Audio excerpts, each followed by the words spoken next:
अस्सलामुअलैकुम, मैं हूँ आयत और आप देख रहे हैं सरेआम न्यूज़।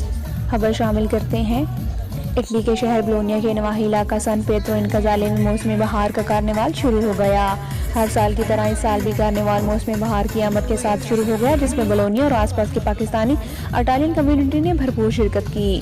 कार्निवाल में हज़ारों अफराद शरीक होंगे। कार्निवाल के शुरा में गिफ्ट फेंके जाते हैं तो नहायती नज़्म ज़ब्त के साथ शुरा लूटते हैं। मज़ीद खबरों और अपडेट्स के लिए देखते रहिए सरेआम न्यूज़।